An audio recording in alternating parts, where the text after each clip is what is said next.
Welcome to this week's episode of Unleash Your Inner Greatness. And today my guest is Alyssa Ramos, one of the world's most inspiring solo adventure female travel bloggers and social media influencers who founded the website My Life's a Travel Movie, a travel blog dedicated to inspiring people to travel more.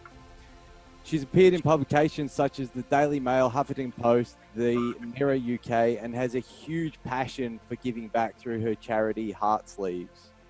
From one passionate travel to another, I'm so honoured to have you on the show. Welcome to Unleash Your Inner Greatness, Alyssa. Hey, Joseph. Thank you so much for having me. Super excited to be here. It's awesome connected. It's good to see you're fashionable as always. You got a beautiful hat on today, so and enjoy. I was just out taking photos, so I'm a bit dressed up for the morning. I've followed your travel journey for a long time. So the first thing I want to do is acknowledge you. My travel photography is getting a lot better. My selfies are a bit more fun, and so I just wanted to say thanks for that. I really appreciate it. Of course, that's my job. It's definitely having an impact. I want to start the episode just by grounding you in a really positive place and just asking you what you're most grateful for in your life right now. Right now, I'm most grateful for the freedom that I have to do what I love, even if it's slightly limited by the government in a state of alarm. I'm still finding a lot of happiness and a ton of gratitude just for simple things like being able to go out for a few hours in the morning to see, the park, or even, it sounds silly, but even just feeding like the pigeons on my terrace while I'm waiting to get back to a normal travel life. Yeah. It's because everyone listens in Spain at the moment. Obviously, they got hit the hardest. What's the biggest lesson that you learned from the quarantine period about yourself? So it's funny because it's not so much about myself as it is about how the world works in the light of how other humans react to situations and how the government can react.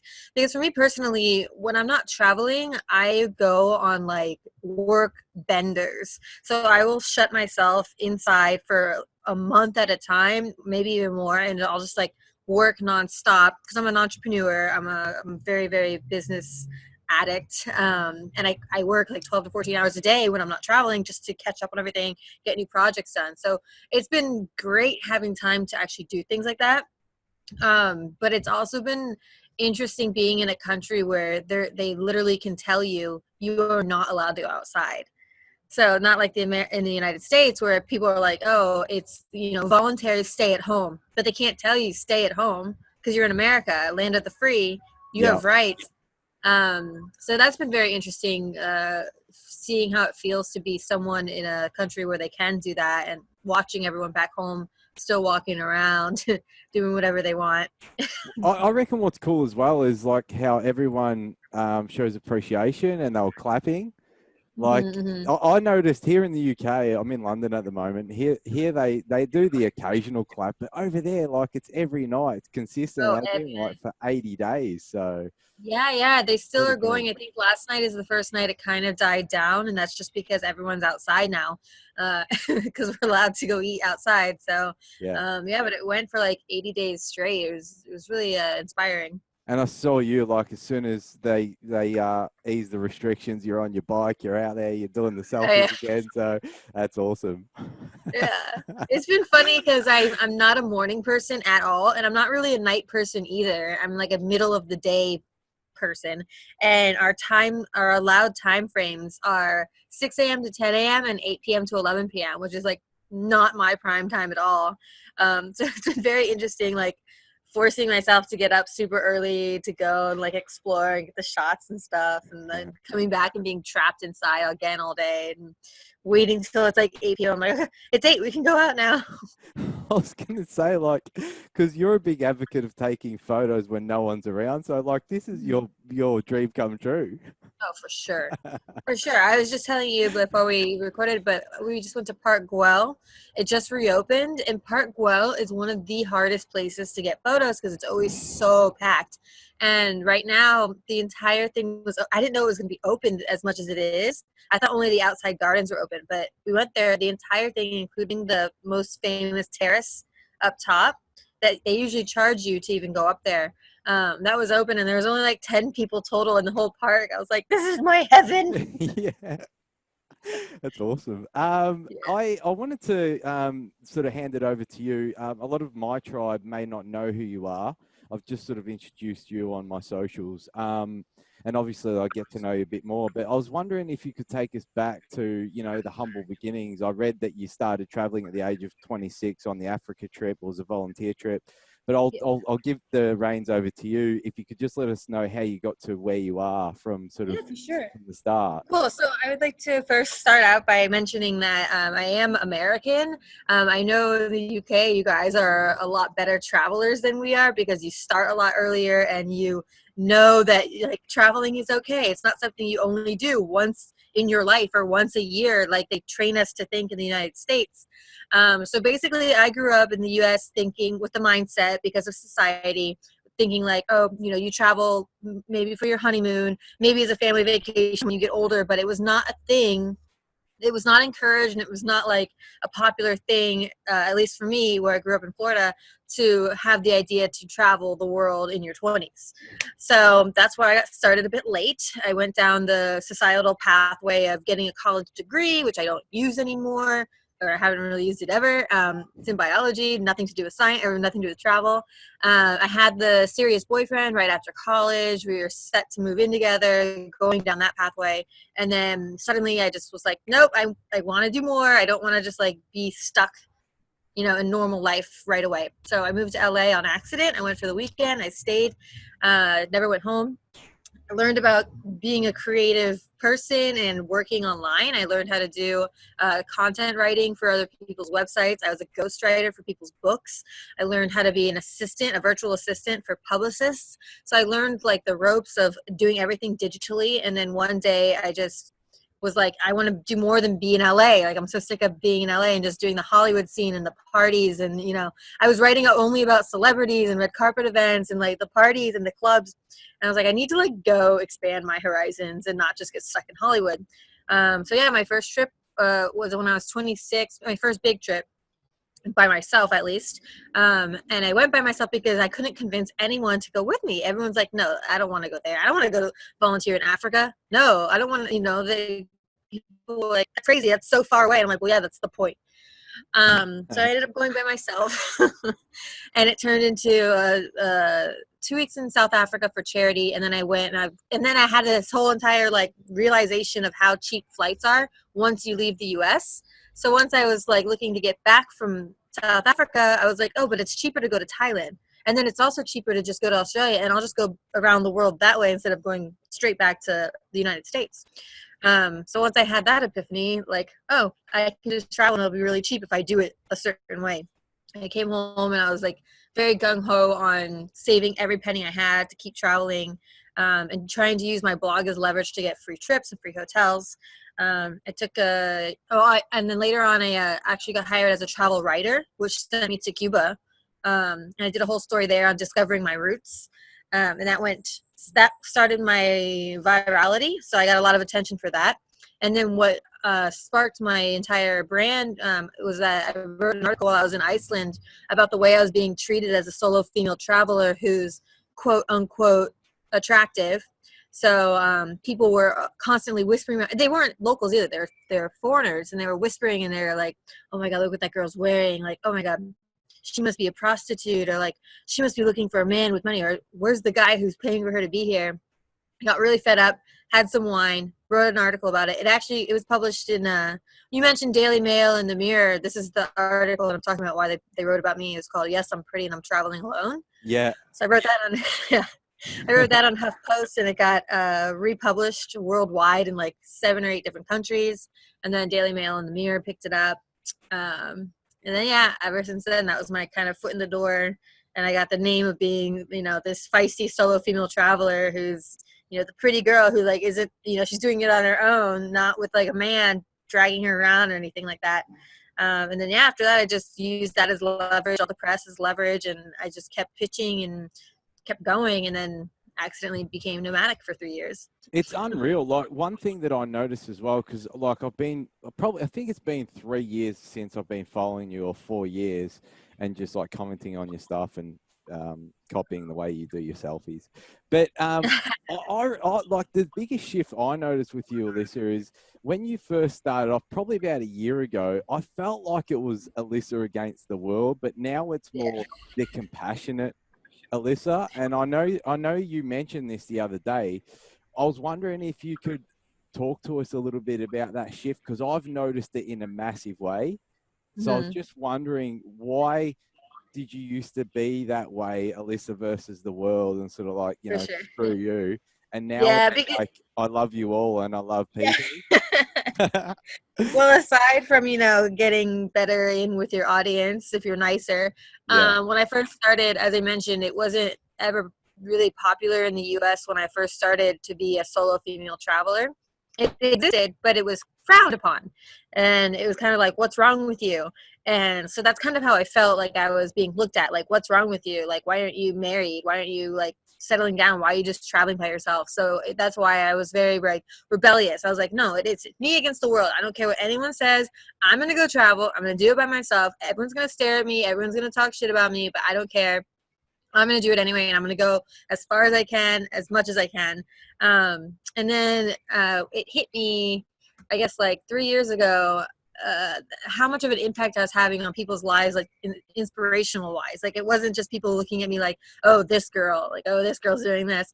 It was more like, you inspired me to take my first solo trip. But then there was a turning point where I was getting so many people that were commenting saying, I want to come with you. So at first it was like, I thought people were like, why are you always by yourself? Like, don't you want someone with you? And I was like, no, I'm going to go. I'm going to go. Like, I'm going to be solo. And then I realized that people wanted to come with me because they just liked the trips that I was doing and they wanted to be part of it. So that actually sparked me starting my group trips, which have been a huge success now, because I do the exact trips that I've done before. So people see what I do and they want to do the same thing. So all I do is I recreate the trip, but more professionally with an actual tour group, not just me by myself. And then people can come with me. And after doing that so many times, I'm like, oh, I actually do like traveling with people. It is fun. It's a completely different experience because it's more fun than it is like eye-opening. Like, even now when I go out with my boyfriend and we're traveling together, like, I don't see nearly as much. I don't talk to nowhere near as much people as I do when I'm by myself, because when you're by yourself, you really like put yourself out there. Whereas when you're with another person or a group, you're more involved in the social aspect of the travels. What I think that's fascinating, because people have the misconception that when you travel alone, you're not going to meet people. But I was listening to another podcast, and like you just said, like you meet more people than ever. And I Way more people. suppose people have the same mindset. Like, when you're alone, our natural instinct is to want to connect. Like, people don't want to be alone, but they Yeah. want to be free and they want to be creative and they want to feel like they're adventurous, because it's quite.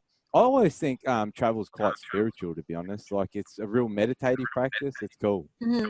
It's real fun. Yeah, So it's like it's a whole new world, and I can swear by this, and I say it to everyone. Like, once you've traveled by yourself, it's so liberating, and you get so much confidence, and you're like, oh, I can do that. I can get on a bus by myself and yeah. go somewhere, and I don't have to tell anyone where I'm going or ask someone if they want to do it too. So it's a really great experience. The one thing I'm like fascinated about is, like, travel is my ultimate passion. I'm so happy when I travel. Everyone says, like, when you travel, your energy is different. You smile, you Mm-hmm. just look so much happier.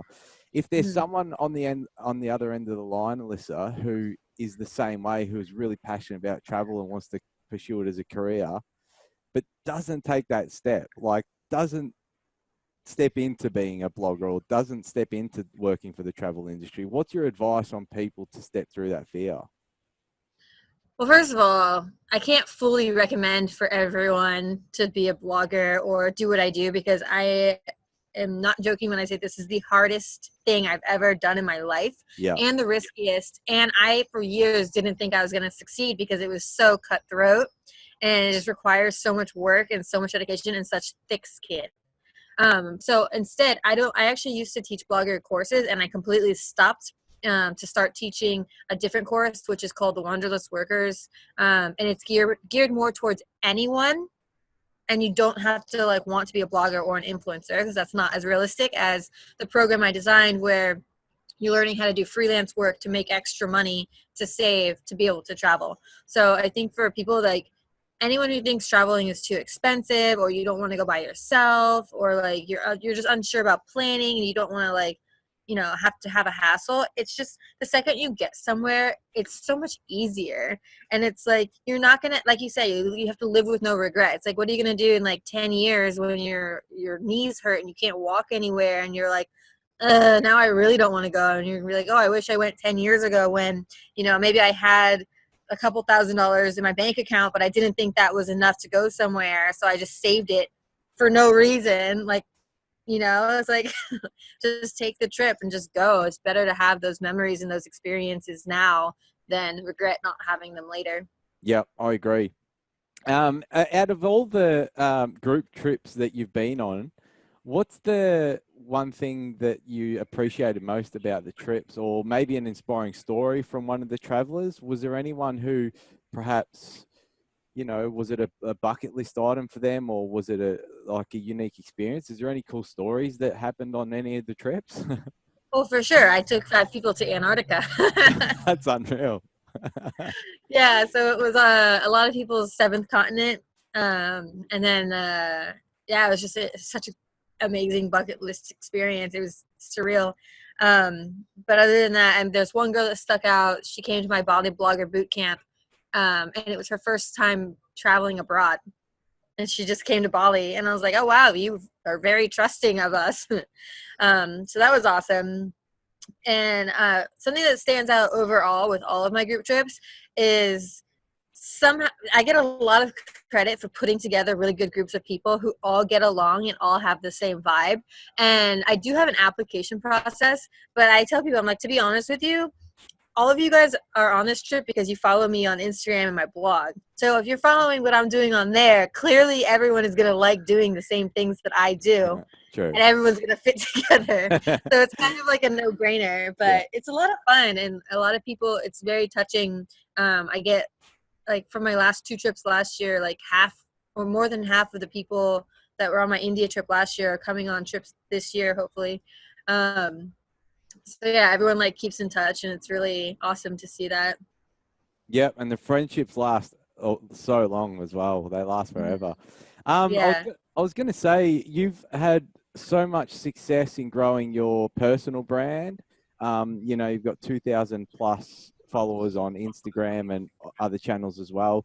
I was going to say, like, is there a secret sauce to growing an influence and a brand? Is there anything that you could sort of, maybe for entrepreneurs on the show, is there anything that you would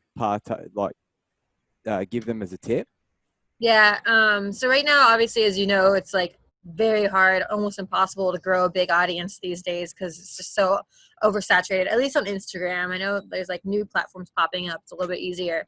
But the trick really, in my opinion, is getting a lot of press, a lot of publicity, and a lot of like features. So one thing that I did that a lot of influencers and bloggers didn't do, well, I'm part of like one of 10 US travel bloggers that are actually considered like the top US travel bloggers that are successful and making a full-time profit.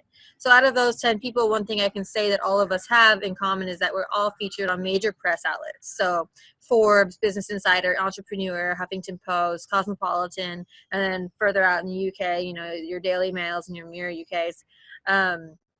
So a lot of people that are just starting out right now, they're so focused on just getting their numbers up that they're not focusing on the fact that you need to be something special. You need to have a story. You need to have a reason why people are clicking on your page other than just pretty photos. So as I said in the beginning, I went viral on Huffington Post, and overnight that got me 30,000 followers because I wrote an article. People wanted to know who I was. So right now, like I've been on 4 different TV news stations while being in lockdown because I have a story. You know, I'm an American, I'm an influencer, and I'm stuck in Spain in quarantine. So the more you get your name out, that's really the only way to grow right now, unless you want to spend endless hours on Instagram, you know, engaging and trying to self-promote. But as for businesses, really the only way to get your numbers up is to be trendy and, you know, work with the influencers that actually have a real engagement, that aren't paying for, you know, the comments and the likes on their pictures, which a lot of people do, so you have to be careful when you vet them, and who actually have audiences that trust them. So one way I like to prove that from my end, as an example, is I wear this necklace. It's a little map, right? Yep, and it's on your shop. I can see it's on your shop as Yeah. well. So jump on So, the shop and make sure you get it, girls. well, that wasn't even a self promo. I was gonna say is I did it on purpose because I was like, I get all these collaborations with brands, and I'm Yeah, like, wait, why am I making them money when I can just sell a product myself? Because I yeah, know I have the influence to get people to actually buy it. yeah, So now what I do is I use the amount of necklaces I sell to show brands, here's how many things I sell on my own on a regular basis, you know. And then yeah, it's just working with someone who's established to get your own numbers up and to drive traffic back to your sites and things like that, because otherwise it's just like there's so many people trying to do the same thing.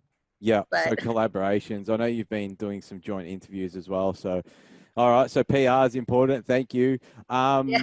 You already pre-answered my next question, but Paulo Coelho's book, The Alchemist, was pretty profound in my journey, like growing up. Have you read it? Mm-mm. The Alchemist? No, I haven't. Okay, it's a book where a young guy goes to travel and he goes to experience and find his life purpose.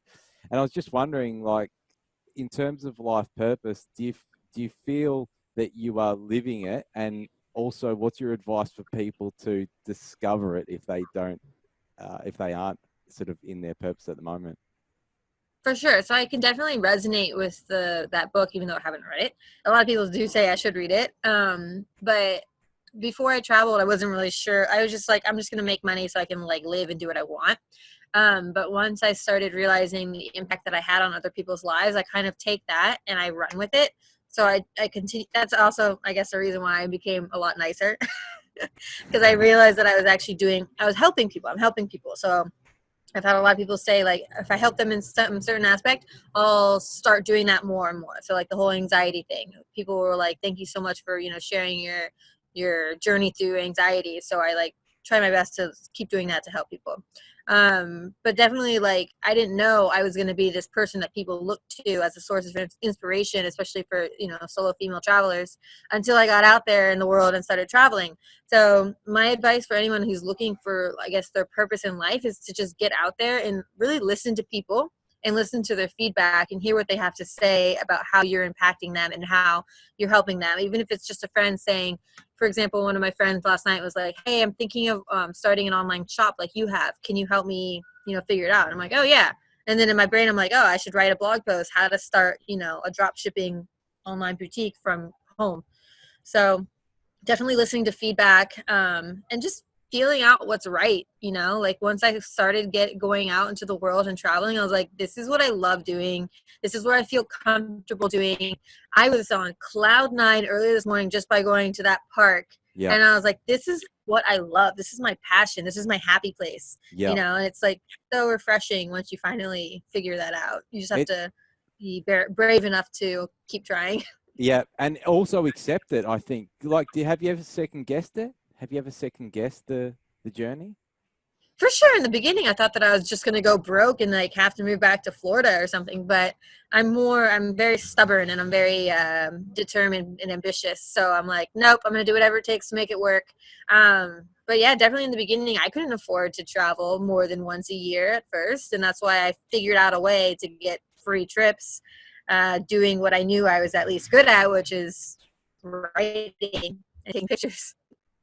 That's awesome. I want to, with all my guests, like you're working on some amazing projects at the moment. The eco-sustainable swimwear, Mhm. and also your book. Yep. I just want to hand it over to you. Would you be able to tell us a little bit about these projects? Because I know you'd be really proud of them. I would love to. It's actually, I'm obsessed with swimsuits because I chase summer year round. I wake up in the morning and I put on a swimsuit. So I've been trying to do this for years. I just didn't have enough money yet. And now that I do, and then I have downtime, I'm really excited. I'm working with a company in Bali, and it's fair trade. They get paid more than minimum or more than average rate. They're not even minimum. They get paid really well. Like, these things are expensive, and it's completely eco-friendly. The fabric is all made from recycled materials like ocean waste and plastic bottles. The dye is eco-friendly. Everything's eco-friendly. I designed them, so I'm super excited about that. They'll be available in July. They're available for pre-order right now on my website. Awesome. And Good then the book. timing as well. Oh yeah, for sure. Coming I've into sold summer. already like 15 of them, which was impressive to me because they're not even ready yet. I'm like, it's pre-order, so like, just so you know, you can buy them now if you want, but they're not gonna be ready for 2 months. Wow, that's so So cool. Congrats. yeah, that's exciting. And then yeah, the book is gonna be ready at the same time. So I finished writing it. I finished it. I wrote the entire thing in lockdown. Finished it, and it's going to the editors in a week, I think, and that will be available online and in paperback. It's called Yes, I'm Traveling Alone. So it's a spin-off. It's I guess background story that I kind of just explained to you, but in more juicy, dramatic detail. That's so awesome. So I'll put the link to both of those in the show notes, so people can buy the swimwear and people can buy the book. Awesome, thank you. That's all right. No worries. I'm definitely going to buy the book as well. I was just going to ask, what's your legacy? Like, how would you like to be remembered? That's a great question. I just want to be remembered as someone who inspired people, to get out of their comfort zone and to love life and just be happy. Because it was a journey for me as well, and I think people can see that. I mean, you obviously can see I went from being a little bit pessimistic to like this like sunflower, sunshine, optimistic person who's like, oh my God, I love everything about life. This is amazing. So I don't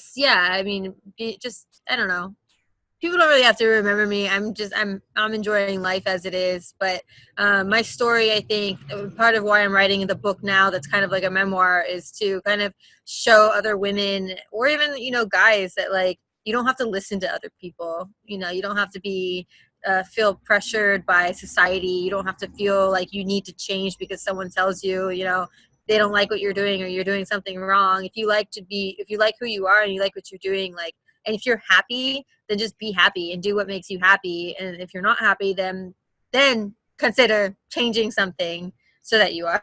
Awesome. So thank you. Firstly, that was awesome. I've got 3 rapid fire questions and then our final question. Are you ready for Boy. Oh boy. Yep, I'm ready. this? So the first one is, how do we live a happier life? Stop worrying so much about what other people think about you. Okay, so stop worrying about what other people think about you. Yeah, care about what you like to do and just do it, and don't be afraid of what people are going to say about you or judge you or make fun of you. Like, if you like to go roller skating in neon short shorts with like a headband on and an afro, fine, go do it. Like, don't worry about it. If you want to take pictures of yourself with a selfie stick and people are staring at you and laughing at you, but you love those pictures, then just do it if it makes you happy. I think a lot of us hold back a lot of the things that we actually truly like to do because maybe a partner or a friend is constantly, or a family member is like, why are you doing that when you should be doing this? And then I know even with travel, a lot of people say, their families like, stop traveling so much and get to work. But it's like, what if you can turn your work into travel? Yeah. I did it. Why can't you do it? Yeah, and you're happy, so that's the most important thing. Yeah. What's one thing that people can do to live a more purposeful life?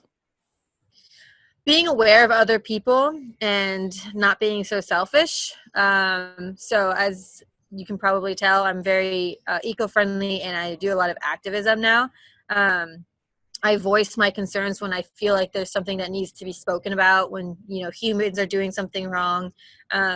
Using what you can to actually make an impact rather than just sitting back and watching it happen and waiting for someone else to do something about it. Awesome. And the last rapid fire question is, what's one thing that people can do to live a regret-free life? Don't say no. Stop making excuses. Every single time you make an excuse, write down the excuse why you can't do it, and think of 4 ways that you can make it happen. Wow, that's cool. All right, awesome. So write down the excuse and then 4 ways as to you can make it happen. Exactly. So if you say you can't take a trip here because you can't afford it, write down 4 ways that you can either start saving more money or start making more money, or maybe look for cheaper accommodation or sign up for a flight deal alert. So that's 4 ways right there you can get around, saying, no, I can't go there because it's too expensive. Amazing. Last question is this. If today was your last day and I gave you a piece of paper and a pen and you had one thing that you could write down for future generations to inspire them to believe in their inner greatness, what's the one thing that you would write on that piece of paper? Dreams don't work unless you do. There we have it. Dreams don't work unless you do. I just wanted to hand it over to you just to ask, is there anything that you would love to share with the listeners before we sort of close up the episode? Is there anything else that you want to mention about what you're working on, or how else can we support you? I appreciate the support in general just by listening. I do want to say I hope that everyone has been staying safe over there in the UK, because I know that you guys are getting hit pretty bad right now. And yeah, just keep being optimistic about future travel. I mean, as a travel blogger, I've gotten a lot of hate for even encouraging travel in the future right now, but that's because a lot of Americans are very, negative, and they like to hate on people who are happy, I guess. But just, yeah, keep the optimism high.